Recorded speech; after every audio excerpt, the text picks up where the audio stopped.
احنا ازاي في 2025 ولسه في ناس بتخزن الاكل بالطريقه دي؟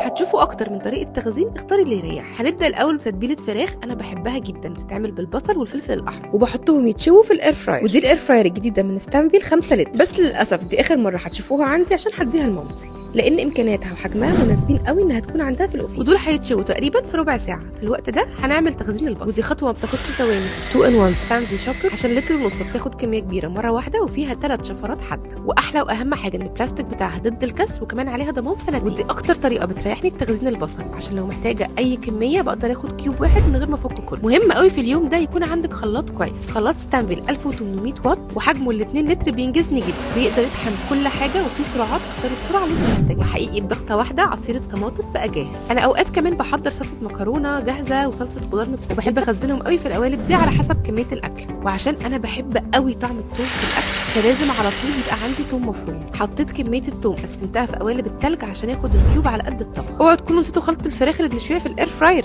كده بقت جاهزه، هنحطها على شويه الثوم المفروم المتبقيين في وهحط لكم الخلطه في الكابشن. بتطلع وهميه. عايزه اقول لكم ان الاير فراير والخلاط والكبه ب 7777 بدل من 12500 لفتره محدوده، وممكن تقسطوا 600 جنيه بس لما تستخدموا الكود بتاعي. كل ده عملته في اقل من ربع ساعه. ولو عايزين تعرفوا معلومات اكتر عن كل جهاز اكتبوا لي في الكومنتس، وما تنسوش تكتبوا على كل حاجه انتوا عملتوها هي ايه، عشان لما بتخش الفريزر بتتلج وبتروح معلم. والحاجات دي بتحسسني بالامان لما بتكون موجوده في الفريزر. وبكده انا جاهزه للمطبخ الاسبوع الجاي.